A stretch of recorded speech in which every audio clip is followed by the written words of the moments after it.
Cause you know I'm the cameraman too. Man, y'all know what it is, the real 2-Tech. And your man Marathon, man. All praise to God for everything. And I mean everything. And this is another episode of The Real. And listen, tonight, y'all, we got the one and only Miss Lou here tonight, the owner of LousBuns soap. So listen, we about to get it in a whole nother level, man. I'm so excited about this interview, man. So listen, before we get into it, we do our mental health check. Or should I say a check-in? How y'all feeling? How you feeling, Miss Lou? I feel good. Okay. Yeah, I'm feeling good. How was your day today? My day was good. I got a lot of rest. And, you know, I did like some skincare stuff, so I feel good. It's kind of like a self-care Sunday. Yeah, that's why I say I put more no makeup because, you know, like my skin. You shine. I look up like things. Yeah, for sure. So how you feeling, bro? Myself, man, like I said, man, it's been a long day, long work day, but I put my 2 feet on the ground every day, so I can't complain, but ain't nobody gonna listen anyway, so yeah, I'm good, man, I'm blessed. I'm about to start rehearsing all his lines and repeat it right back to him. I'm telling you. Nah, man, as far as me, I feel good, man. I had a full circle moment, you know, today, feeling blessed because I was able to pay for it. The help that was extended to me when I was coming through my transitional process of coming home and stuff. And, you know, went to pick my friend up, man, from Baltimore, It was cool, man. Full circle moment, feeling blessed and motivated. Let's get it. Let's get it. So, Mrs. Lou. Mrs. Lou. Mrs. Lou. You gonna say it like you got to put a Mrs. on it, so listen. I'm gonna say listen, man, look, you still Miss. You're Madam. You're Madam Lou. Madam Lou. Now, you're Madam C.J. Walker. You know what I'm saying? You know who that is, right? I don't know too much history, but I know her. Heck of an entrepreneur.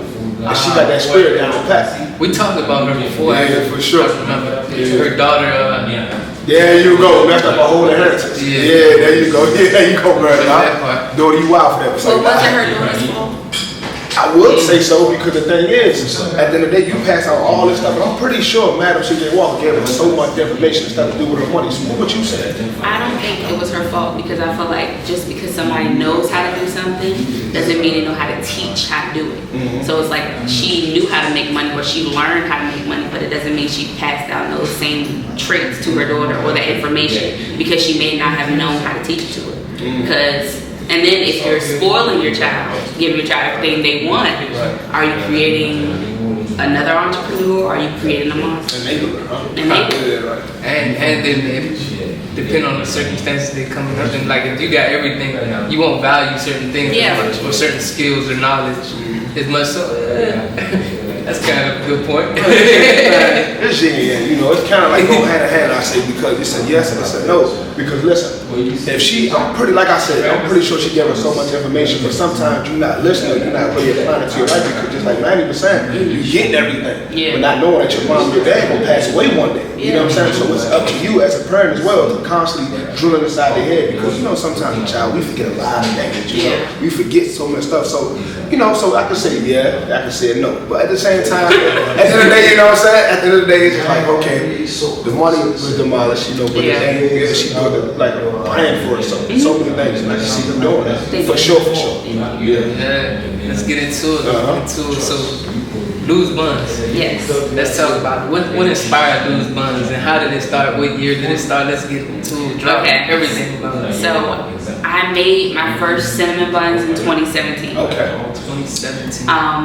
I made them in college and I was having like a little brunch. I got an apartment, so you know I thought I was grown or whatever. So I was having a brunch and I made them for a party. And everybody liked them then. And then like from that time, I would make them periodically. Like if I was home for the holidays, I would make them. And then like my friends would ask, could you bring me some, you know? And I would honestly make them while I was still in school because 2017 was only my sophomore year, so like I made them junior and senior year as well. And like everybody knew when I made cinnamon buns, like my professors knew. And like they would ask me to bring them. Like I had one professor, Dr. Carr, and he always asked for from the time I made them for him the first time, every time after he wanted those cinnamon buns.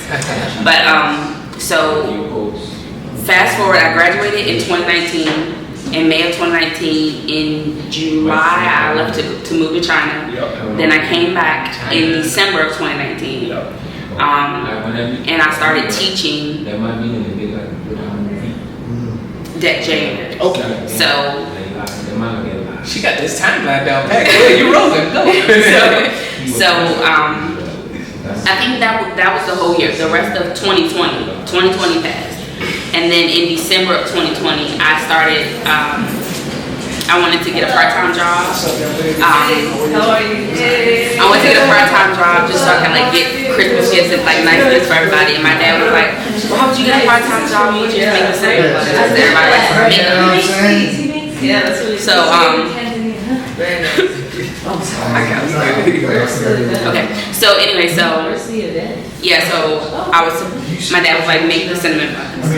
And get that extra little push. it wasn't even really a push. It kind of, we were having a conversation. He just said it, and then once he said it, it's kind of like it just clicked. Like, oh, you can have a little cinnamon bun business, you know, a little make. And I think I thought of it as small then, but I did see the potential of where it could go. Like my brain did take me those places, you know. Yeah. So once he said it, I kind of like saw the logo, and then I was telling my sister like I want this L and whatever, and she was like, that's a little much. How about you make the Kama, the salt shaker or whatever? I mean the cinnamon shake. the cinnamon stick, and like, you know, because I wanted to do it a different way or whatever. So it kind of just all came together. I put out an order form that December, so it's probably like December 17th, because I'm about to come up with my second anniversary. So thank you. So December 17th, I put the order form out. I maybe got like 5 or 6 orders, you know. And then my dad had me take some cinnamon buns to his friend Derek Humphreys. He had a shop called DeMarco Solo out in Hills, and I always get the 2 malls mixed up, or 4th Mill obviously, but I think it's the 4th Mill. How to get it mixed up. But yeah, so he took me there, and like he kind of put it on his social medias. Well, he did put it on his Facebook, and I got like a lot of customers from that.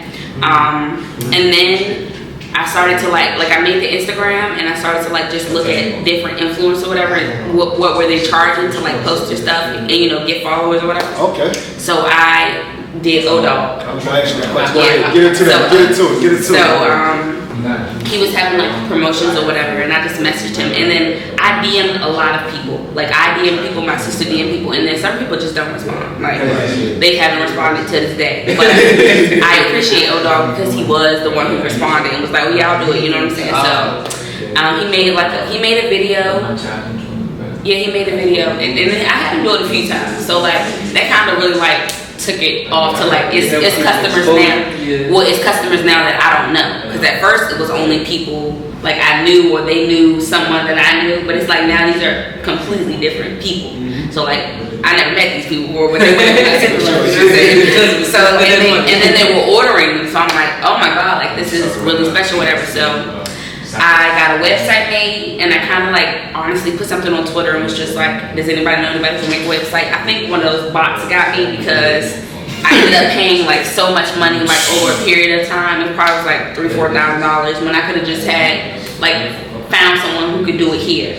And then the problem was, because it's a bot, wherever they are, they're not here. Like I'm pretty sure they were in like Netherlands. No, they're probably like East Asia, or I mean, what is it? I don't know where Pakistan is. I can't. Geology is not my strong suit. But that kind of like took a lot of energy trying to get the website, and even still trying to like maintain. And I've had somebody else create me a whole nother website, and yeah, so that's kind of where I got started, because that was the original question, and I was kind of rambling. Yeah, no, it's all good. I'm happy that you did that. Yeah, because see, we missed that part. Y'all getting the website started. Yeah, like that was a lot of trouble. So it was kind of like was it a setback? Would you say? Absolutely. It was a setback. It was holding you Honestly, back. I could have made my website myself on like one of those what is it, Square, or one of the things that they have, that power thing now, Toast.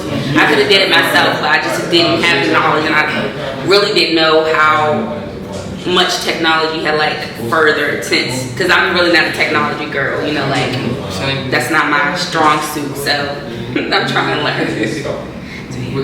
So, but like with how you started your business and stuff like that, was there things that encouraged you and also discouraged you? up until now, like. So the major thing that encouraged me is, see, I'm glad we're doing like a whole interview because I really can talk about some other stuff. Was my parents. My parents are both entrepreneurs. My dad had a moving company. He still has a moving company. You know, we're coming back. Yeah, so we're coming back. So my dad had a moving company. My mom had a hair salon, and she also, my mother has a disease called ataxia or disability called ataxia, and it affects your cerebellum, which controls your motor skills. So she's not like able to like, she can't walk on her own. And there are cases that are worse than my mom's, and I'm thankful because she's still able to speak. But in certain cases, you lose your sense of like being able to talk, and you know, like your eyes. It's a lot. But my mom's passion was doing hair. She's no longer able to do that, so she took all of her energies and all of her motivations and put them into her national African American, with Ataxia Foundation, because they have a national Ataxia Foundation, but they don't have anything for Black people, and that's the honest truth. So she's doing like wonders with that even now, you know, and it's like you all will see like. She's not playing, like, and she's actually able to help people. She has a team, a board of members, and all, like she has all this stuff. So back to the original question. Those are my two biggest influences, and like what kind of helps me move forward, or to even when things get hard. I know that my parents have both failed with businesses before, so. If I fall or if I'm falling, they're there to tell me, hey, this is where it might be a little wrong. You might be doing something wrong right here. And they're able to help me move forward and like really, you know, just continue in my business. Because I've never seen any of this before. Like, I've only seen aspects of business. I've never ran a business, like an official business. So it's kind of difficult. It's kind of difficult because, you know, I'm just trying to like, learn how to maneuver, you know, yeah. It's different, but it's something that I'm a coach. Nice. So let me ask you this, talking about your experience in Asia, how was that experience? Okay. China. I'm sorry. No, Asia. China.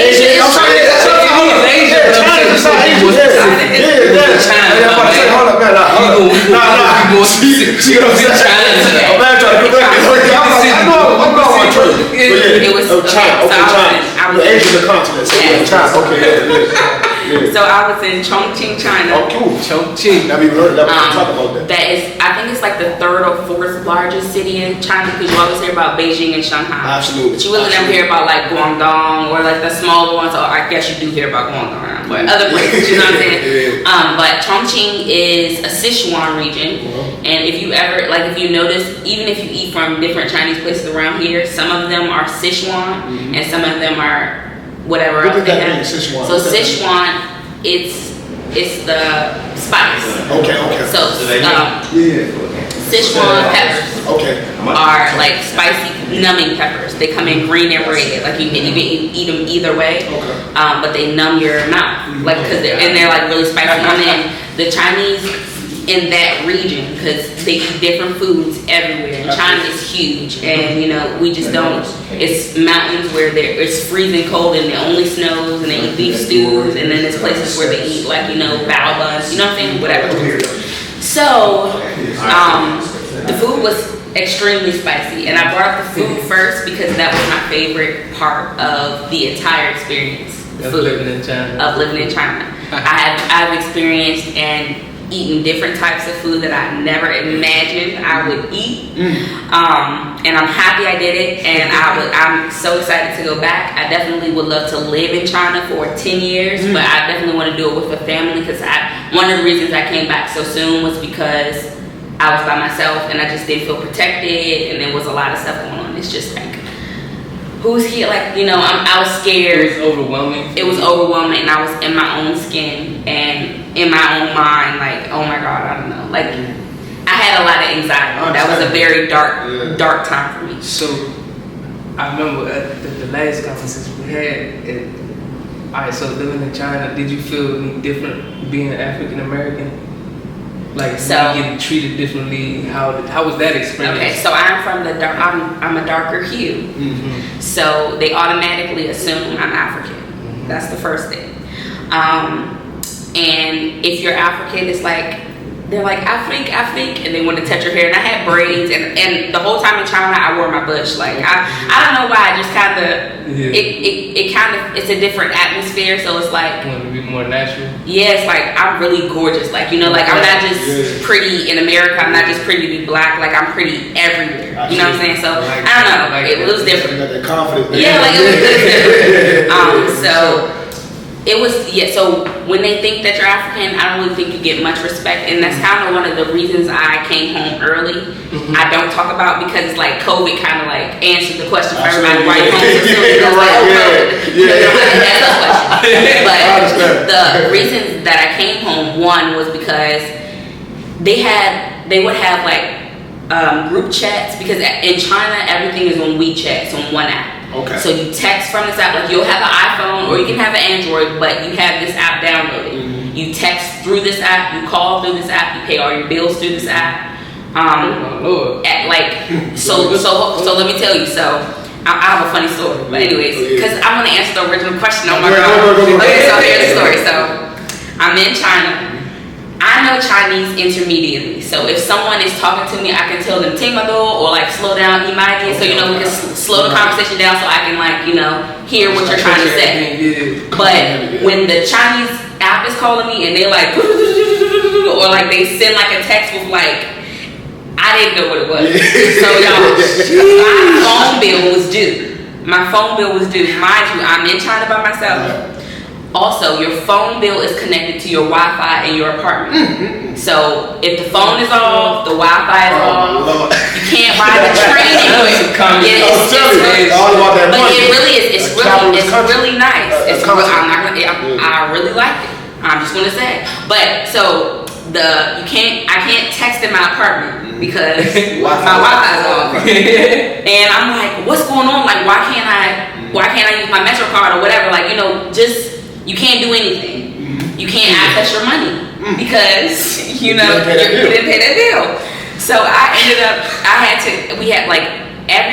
they have like high-rise apartments in China. So every building had maybe like 40, 50 floors. Just really like high. So I had to go all the way downstairs, and then I lived in an apartment complex, and it was very much family oriented. Like it was just families of 3, everywhere. So I went to the convenience store because the guy in there, he was teaching me how to have conversation with Chinese. So I'm like, my phone's off, like I don't know what to do, like, and he's like, oh, connect to the Wi-Fi and then just pay the bill. So I was able to do it, and that was like that was scary. It was a scary time, and then once I got to work the next day, I'm like, and this was my day off, so it's like I can't contact anybody and I can't go anywhere because I don't have cash, So I'm texting the lady from my job, or I'm like, what does this mean? And she's like, oh, it just means your phone bill is due and it'll be cut off. You might know by this time. And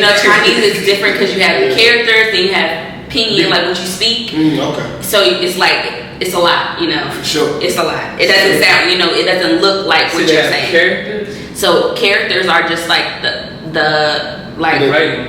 So like when you go to China, you'll see like Meme, sister, and it's like, and I'm writing it wrong, but it's like T's. So it's not the actual letter. That means sister for what the word means. Right. So like when you write, it's a symbol for each word. So it's like sometimes sentences are like just full of symbols and stuff. They're all full of symbols, but I'm saying it's like long, because if you're trying to say something, like if you're trying to go to the IKEA emojis. I see why they so advanced over there. They just be serious about everything. Like education, just technology, they're up on everything. They're serious about some things. Yeah.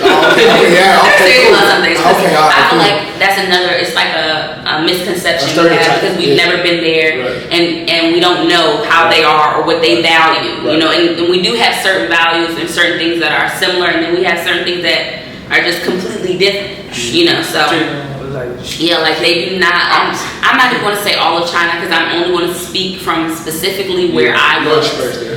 we had Eastern toilets.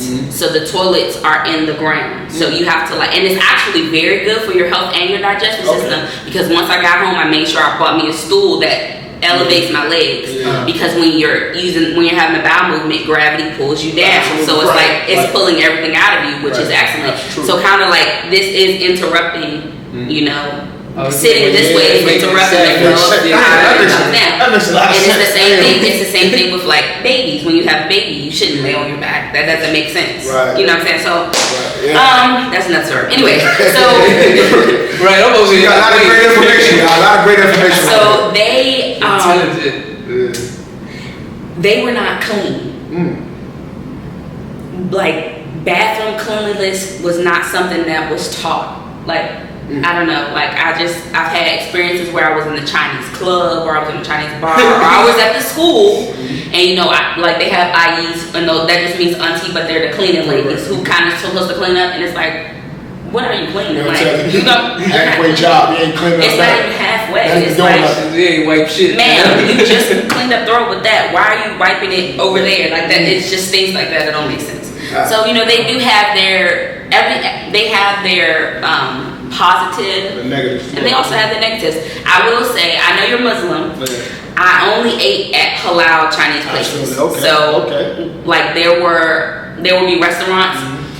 The reason I ate at halal was because they were clean. Like they were just clean people. So it's like you could have a halal restaurant, and that's another thing. Restaurants are like mom and pop. It's like mom and pop, 20 mom and pop stores on like a block, and they're like all close together. So halal would be here, and I would get like the noodles with the egg and the tomato, so good. And then next door it would be a dumpling place. Now I might go to that dumpling place, and they may have pork dumplings because I do eat pork, but you have to run the risk of like roaches, because it's like they're not paying much attention to stuff, just smack the roaches. They're gonna put right in your food plate. Plug it off the dumpling right quick. They're gonna put right in your dumpling. They don't even know what you eat. Like that don't taste good. But so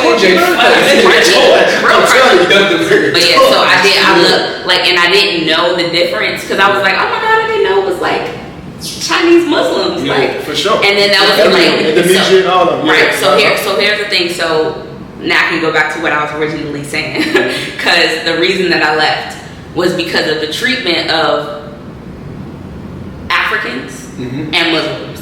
We had group chats where like all of the black people that were in China currently, wherever you are, you would be like added to this group chat, and it kind of helps you, like if you need to navigate, like for example, I braided my hair in China, so I needed to figure out where to order braiding hair from, because I don't know how to do this stuff, and I don't know how to have things shipped to me because I'm new here. So like there were women in the group chat were like, oh girl, I go to this vendor every time, even if you wanted someone to braid your hair, but that's like, I can do it myself, so I'm not about to pay nobody. And they're trying to get you, and it's like Thai wig because it's too expensive. Thai wig. Okay, Thai wig.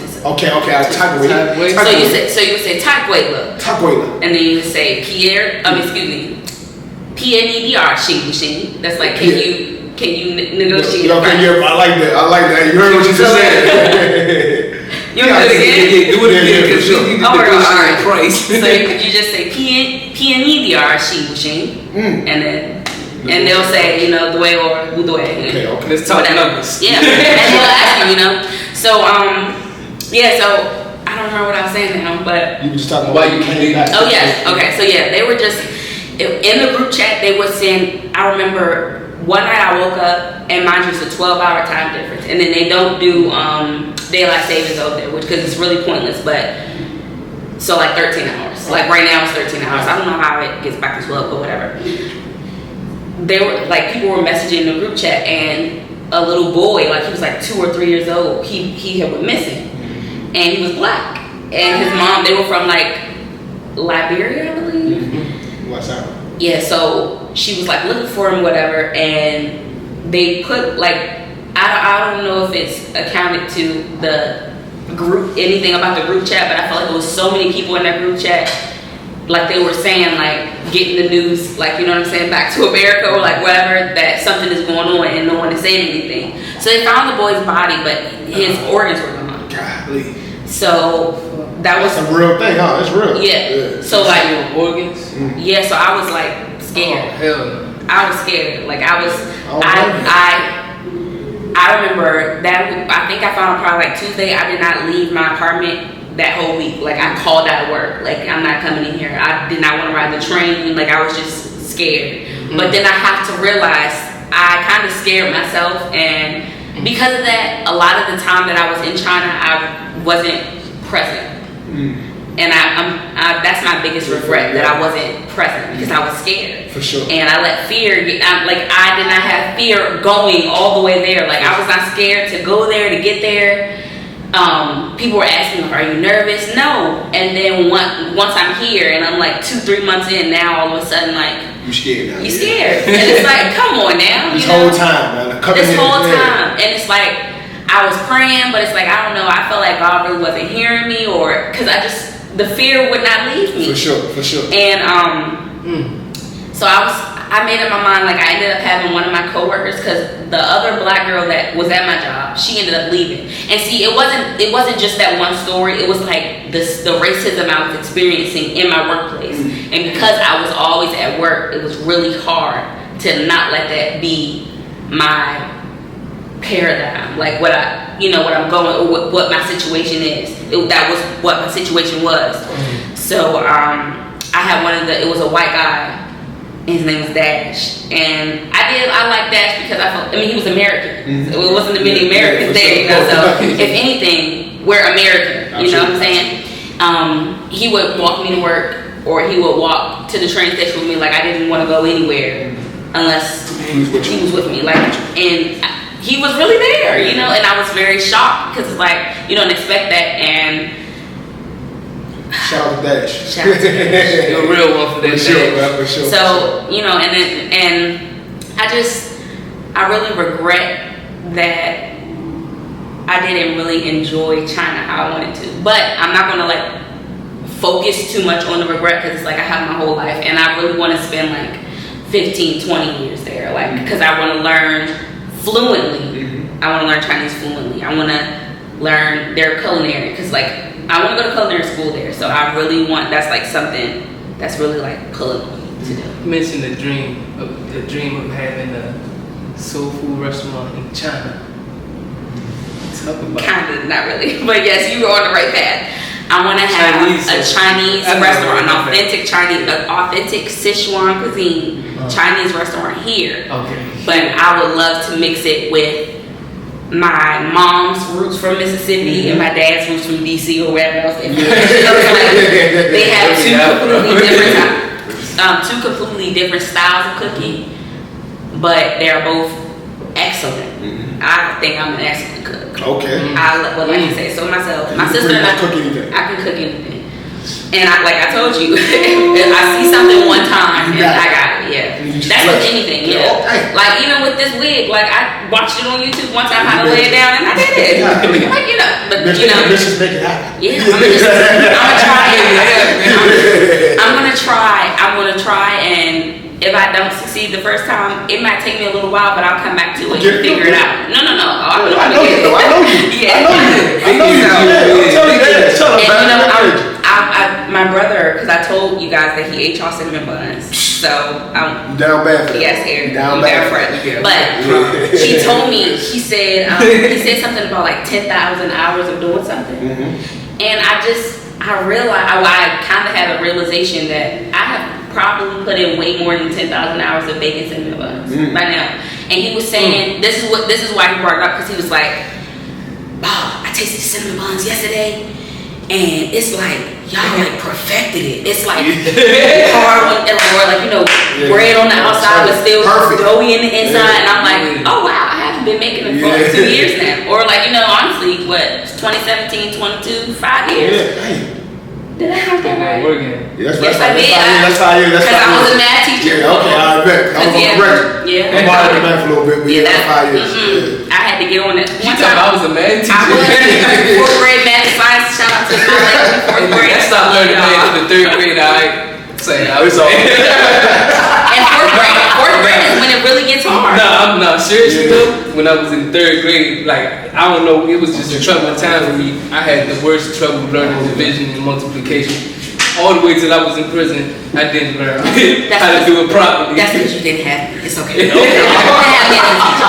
no, honestly, when I'm looking at math now, I look at it completely different. Because when you're in the 3rd and 4th grade and your brain is left on the 3rd and 4th grade level of understanding, that's what you're going to go back to when you don't know something. You're going to go back to that mentality of being in 3rd grade and not being able to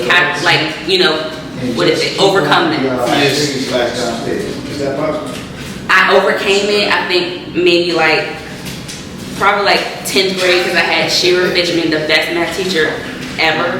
And she made me realize math is it's not scary. You're scared, and it's as long as you're practicing, you'll be good at it. You're good at anything you practice. Yeah, you go. So when she opened it up to me like that, and then now I'm going back to teach it to the little kids, I'm like, you don't understand how 4 times 3 is 12? What? 4 groups with 4, 3 times? Come on, bro. Grouping. For sure. See, if you don't understand grouping, you have a hard time understanding multiplication. Because that's where it starts. Everything is a building block. So it's if you're not understanding one step, it's probably because something before wasn't taught right. Yeah, you got it, man. So you know what you're talking about. Y'all teachers feel me. For sure. And I'm gonna say this. Y'all knew and I'm gonna say this. I'm a teacher. I'm so sorry. I'm a teacher as well. So it's sometimes it's the parents, because it's I'm not supposed to. You're supposed to be doing this at home. Yeah, for sure. Working with it at home. They should already have an understanding of what it is before they come to me.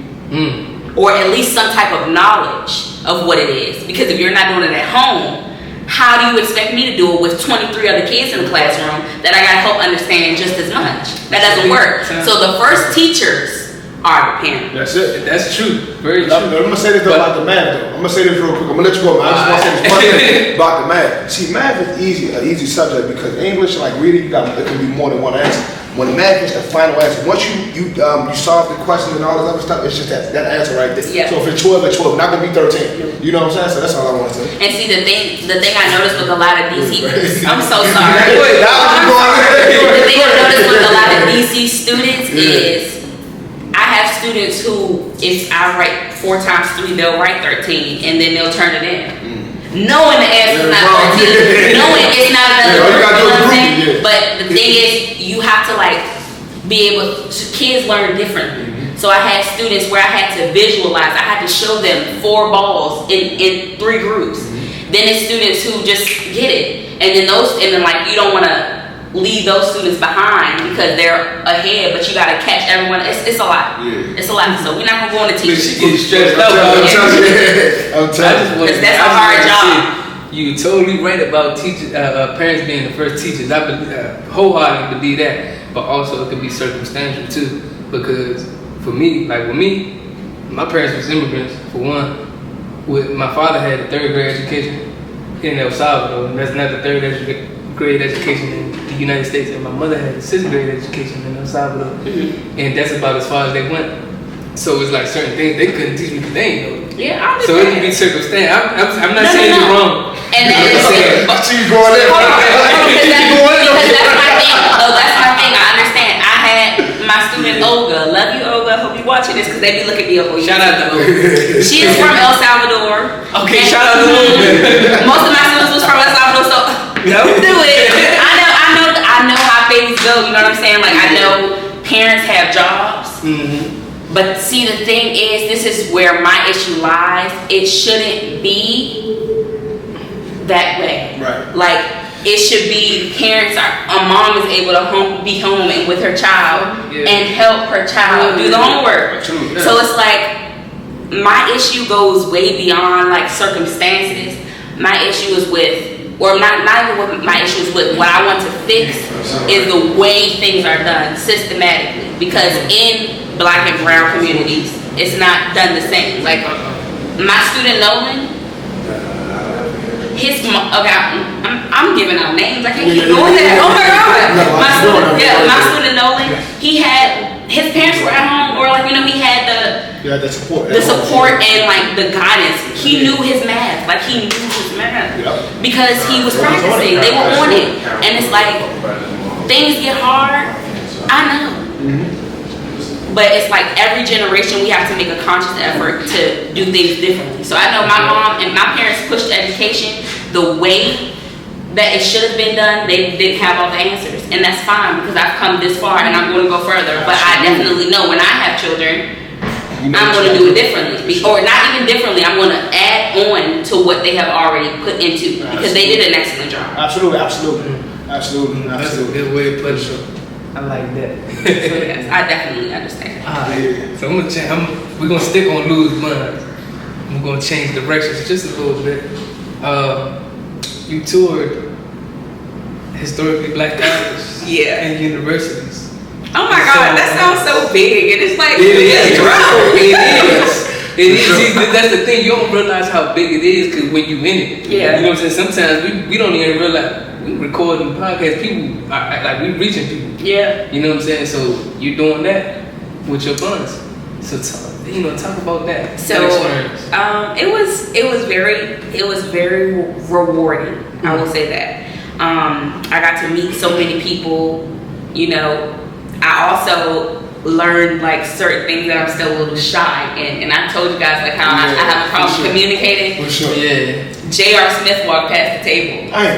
And he walked past my cinnamon bun table at A&T. So he had like a whole entourage, and of course, like he didn't look as tall with me sitting down. He didn't look as big, so they're like, "Oh my God, it's J.R. Smith," and I'm like, "Where?" And I'm not seeing him. And instead of being like the Alex that get out that seat and go give him a cinnamon bun in the car, I just let it pass. I let it pass, and I've done that a couple times in the last month or so, because I definitely saw the guy from the news, Leon. I don't know. Is he light skinned? He dark skinned. He's older. He's been on the news for years since I was a child. Maybe his name is Leon, but anyways, I saw him at the Turkey Bowl and I let him walk past. So you did the Turkey Bowl? Yes, I sold the Turkey Bowl. Man, go ahead. Keep going. I sold at the Turkey Bowl and the Gravy Bowl. So this is my second year selling the Turkey Bowl. This is my first year at the Gravy Bowl. It was very fun. I will say I love doing it. They were lit. Amazing. It just makes me because I want to incorporate that with the HBCU tour. It makes me so happy. Like I was so ecstatic when I walked down like the yards and I saw like LousBuns containers everywhere because people were eating them and like of course when we dirty it's homecoming. Yeah. That just made me so happy. Job well done. That just made me so happy. Job well done. And it's like we were in the kitchen until like 4 a.m. We went home. No, I'm sorry. We were there till 5. We went home, showered, got on the road at 7, and then drove down. We drove down and got there at 12. So like Elena was pushing it. And we sold there. We sold at Norfolk State. We sold at Morgan State. Norfolk State was great. That was amazing. And then we got invited to Virginia State University because of being at Norfolk State. We just kind of like it's kind of like we're just expanding right now. And one of the biggest lessons I feel like I've had to learn, or I still am learning, is it's really not always about the money per se. Because this has been a slow month. This has been a very slow month, But I have made so many connections. I have been able to partner with Anacostia track team, Roosevelt basketball team, football team, because that's where I did the Gravy Bowl and on Bell. It's just like Archbishop Carroll. So many schools are opening up, and it's like I didn't even do the database. For trying to get into or trying to have contracts with places so far. I have another contract that I'm calling tomorrow to finalize, and I'm very excited about that with a hotel. Shout out. It's like I'm not playing. My family is not playing because my family. This is a family business, and I'm really thankful. And I just feel like I have a lot to be grateful for. And when I was telling you before, for Thanksgiving, I kind of got my mode, or like, I wasn't feeling as grateful for like, I would say maybe like probably 4 hours. I had to just go. I was like, maybe I woke up on the wrong side. Let me go back to sleep and get back. It happens sometimes. And I did, and I just had to get myself together, because it's like I have so much to be thankful for, and it's just with time I'm just gonna. That's all you got, for sure. I already said it, man. Exactly. I feel like she done so much since the last time we seen her. I'm telling you. That's crazy, because that was not that long ago. And that's and what I have so much. Feels like. Yeah. You working though. You always emotional, so that's a blessing, man. So I want to say this, man. This is a question I want to ask you, because I saw the interview you did with Charge to the Game podcast. Shout out to Cam and V. Hey, you grew up in a church. Like, you grew up in a church. Your parents were really like just always in church. You said you was in church, I guess, Monday through Sunday sometimes, Talking about I know how to going to them black churches. You been at y'all for more than So, okay, let me just say, on Sundays, I remember when my church started 8 o'clock service. And at this time, my dad had probably just became a deacon, so like we were doing a lot. Like, we cleaned the church on Saturday mornings. My family, and it was other families too, but my family was there because I was cleaned the church on Saturday mornings. Sunday we were there from 8 a.m. probably until 9, 10 p.m. sometimes, just depending. 3 services that day. Then I would go back for Tuesday Bible class. Thursday night prayer, and then Friday night Christian education. Didn't always go to all of those, but for the most part, that's where I was, or I was like doing something for school. But I'm very appreciative of my upbringing. I'm not gonna say I go to church now, because I have not been to church in a while. God is in me. I'm gonna start with that. Yeah. Secondly, when I have a family, I'm going to have to like bring my family, like find a church for my family to go to that's suiting for my family, because I know just having Bible scriptures, like I can pop them, like if I need it, it comes. Sure. And just having that knowledge or that understanding of something bigger than me, bigger than life, bigger than the world I see, God, and I'm answering to Him. It's just, I feel like every child needs that, because it keeps you grounded. Absolutely. It keeps you steady. It gives you just a better understanding of how to navigate life. Like, just even how I'm telling you how I'm able to realize it's something wrong with me. You know what I'm saying? And not be angry and take it out on people, or be able to self-reflect. That's God.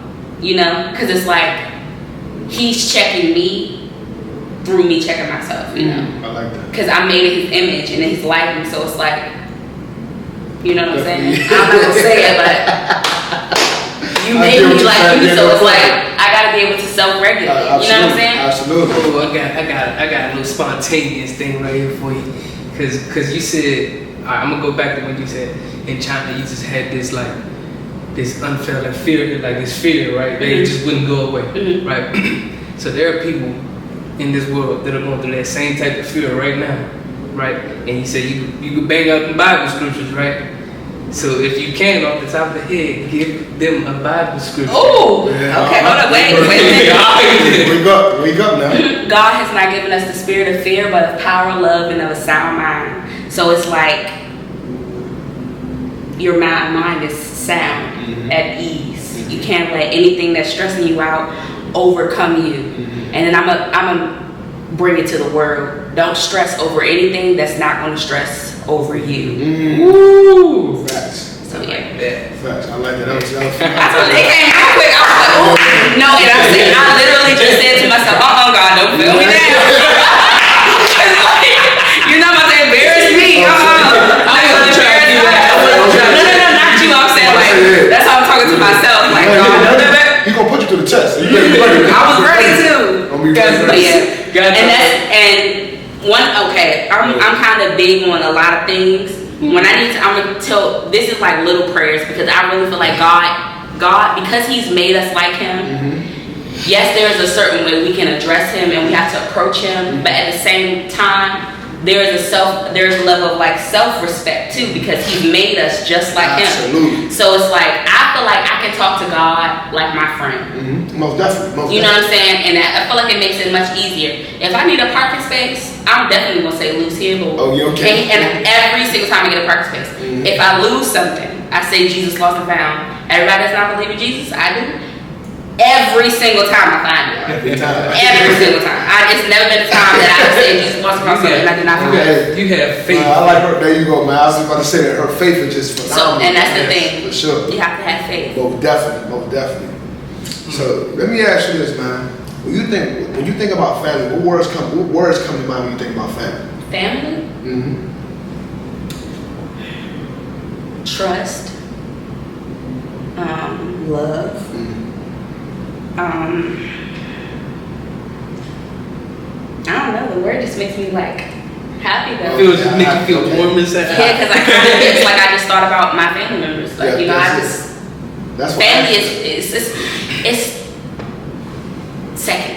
Mm-hmm. You know, it's second. For sure. It's second, and I just feel like everybody doesn't have or everybody is not as fortunate to be as blessed as I am. I grew up with people who like they may have not have a relationship with their father. Some people didn't have relationships with their mom. I have both of my parents. They're married. They've been married, you know, so it's like everybody's not that blessed and fortunate, and I am very thankful. I'm very thankful. Like, and everybody has their problems. Like, don't be wrong, we ain't perfect. You know, I'm not gonna walk around like we perfect now. Yeah, keep it going. But I'm very thankful. I thank God every day for my parents. Thank the Lord for everything. And my family, you know, my sisters. I love this interview. It just feels full of gratitude. You know what I'm saying? Definitely. Maybe you want to say just thank you. This is my favorite holiday.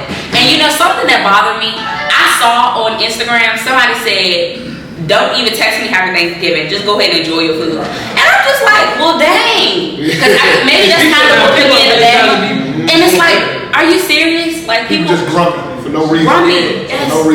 For no reason. So you see that, and back to when I was saying like I spent so many years not really having any celebratory holidays. Yeah. Whereas like to me it's kind of like feels mundane. Where I did my best this year not to let it get confused with being a miserable. Yeah. You know what I'm saying?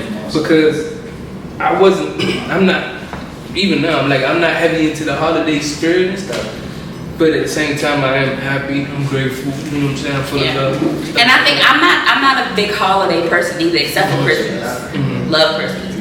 But when Thanksgiving, I would say is my favorite because I'm surrounded around my family. Like my brother came home. You know, like he was getting on my nerves, but I was happy to see him. And then right before he left, I'm like, "Did you eat all those cinnamon buns?" And he like, by the time he texted me, I had already ate them all. That was 6 cinnamon buns. I want y'all to know. Bro, I want y'all to know 6 cinnamon buns, and I'm just like, ignorant. Come from the gym. I'm telling you. You know you get that appetite when you hit that gym. They must have been that good though. Then he said you perfected them, right? He said I perfected. Yeah, so they must have been that good. So shout out to bro, man. I mean, just send us a rating on how I was looking forward to getting another one today. I'm just definitely I'm always grateful and thankful. Absolutely. What I have. I'm grateful for it. I got one more question before we get out of here, man. Legacy. Everything that you're doing, the lives you're impacting, because you are impacting lives. I don't care what people say. Just because you're selling cinnamon buns, that don't mean that you're inspiring people. Facts. You know what I'm saying? You're doing things that maybe other people never thought could be done. Facts. Right? So, with all the work that you're doing, what is a legacy you want to leave, like an impact you want to leave behind? And not to kind of like highlight death, because we all gonna die. Yeah, for sure. It's not that. It's more so just like the work that we put in now. Sometimes you gotta remember what your purpose is. Just like Trey was saying the other day, like you gotta have a purpose when you out here living your life. So hit us with your legacy, what you want to leave. Okay, so I will say, when I was in school, I always did my projects with Madam TJ Walker. I don't know why. Maybe it's because my mom did hair, but I definitely always had like a history project. And if I could use her, I would. But sometimes, you know, they want you to branch out and find other people. I think the biggest legacy that I want to leave is for the Diggs name. And I'm going to get a little more specific because I feel like the family that I know have had troubles finishing things. You know, like my generation is the first generation to finish college. You know, my brother's still in college. I have a cousin that's graduated, 2 cousins that graduated from college, and then my sister, she's getting her doctorate. Absolutely. And then my younger sister, she got her degree in economics. So shout out to sis, shout out to the family, the Diggs family. Working hard. I think that it's important that my siblings, because I can't speak for anyone else, Absolutely. we have to come together. And I don't want to say too much, but I don't want to say not enough. We have to build something. Absolutely. That is by the Diggs family, but not only for the Diggs family. Because I have cousins, I have probably 20 little girl cousins, probably maybe like 5 or 6. It's not that many boys in the family. But anyways, and I see my family, and then I see my students' families, and then I see like just people's families from every day, and I just want to make the circumstances for the future better for all of us. Absolutely. As Black people. Absolutely. It's just, I know education is important, but there are certain things that need to be brought back, and then there are things that need to be addressed to help us move forward. But I think that it's nothing that we can't do because we're all here. You know what I'm saying?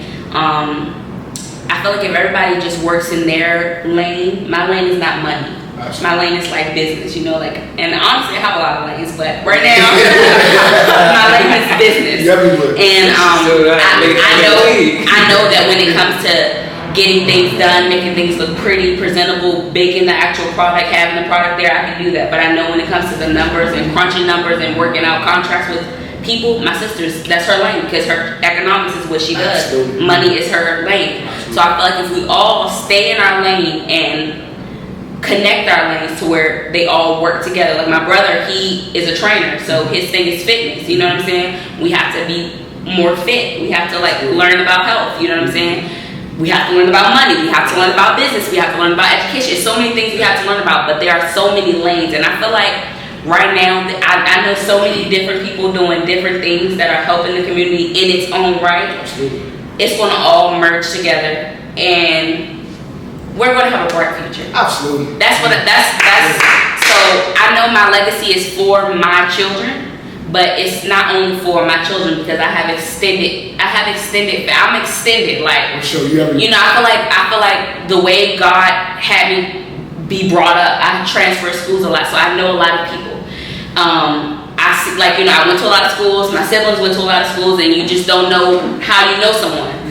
And then you find out you know them, and it's like, oh my God, you know, I would never knew. That's my family too. Everybody I encounter, everybody who meets me is my family. And if we continue, if everyone looked at life like we were all family, I feel like a lot of the issues that we have would be subsided, and we would be able to move forward. And I really feel like it's happening. I just feel like there are some people who won't understand, who won't be able to fathom us being together. Absolutely. But I hope I answered your question because I kind of was all over the place. But it's like I want. You brought it back. Whatever's on your heart, that's what goes on camera. For sure. I definitely want success for everyone, not just my family. Like, and I feel like sometimes you get successful, you get to where you want to go, and you just forget. I do not want to forget. Like, stay humble. That is my prayer. I do not want to forget because I don't want to forget anybody who did something for me. Absolutely. And then I also don't want to hold grudges toward people who didn't help me when I needed help. Because if they come back and need help, it's like Joseph in the Bible. For sure. His brothers threw him in that pit to be kidnapped and sold. And imagine if he would have came back and told his brothers, no, they can't have no food. It wouldn't be the rest of the Bible. It wouldn't be any Muslims. It wouldn't be any Jews. It wouldn't, you know what I'm saying? So it's like we have to learn how to help our people. That's it. You gotta clap it up for that. That was a hell of a ending, man. Like, beautiful. I just want to say, look, man, thank you for doing this. Because Thank you. look, for y'all that don't know, we had to shoot this over because there was some technical difficulties. But she came through and she did what she do best, dropping this information on y'all. And I really hope y'all are listening to what she's saying because she's going places. And I'm so thankful that you came on our platform to give us this information, man. This is, we gotta clap it up, man. This is phenomenal, man. This is phenomenal, man. And shout out to Miss Lou. Trust me, she's everywhere, man. Y'all better go try to lose money. Because Get them. it tastes so good. Like my young boy Tyrese said, make you with a slap in the So listen, man. Like I say, thank you for coming through and doing what you do best at all times. Thank you for Now, having can me. people put orders in through your Instagram? Yeah, talk to them. You can put orders in through the website. Okay. Yeah, Now, I'm gonna say that Keep I will DM you back if you Instagram message and you like needs to be redirected because I'll just redirect you to the website. But there is so much that takes place in direct messages that's just not professional. I understand you have to have customer interaction and I love to interact with my customers, but just order from the website because it's like I'm gonna deliver it to you. And that's another thing. People didn't know that I was most of the time if you ask for a delivery. No, I shouldn't say this, but I'm the one that delivers it. So it's like, don't try to talk to me in the DM. I did it. It's a see, I forgot. No, he told me he wanted to order a tray for Thanksgiving, but I forgot because if it's in the orders, like I have a website where the orders come, so it's like when I know it's there, I can get it fulfilled. Okay. If you're DMing like, oh, let me get a cinnamon bar tray, this, that, I probably will forget. I probably will forget. But let you know how much orders she got coming in. So you know what I'm saying? You gotta go to that website. She making money. Okay, so the website is www.lousebuns.com, LOUSBUNS.com. Our Instagram is at LousBuns _ LOUSBUNS _ Twitter LousBuns, Facebook LousBuns LLC. Girl, get your buns, man. And listen, this is another episode of The Real.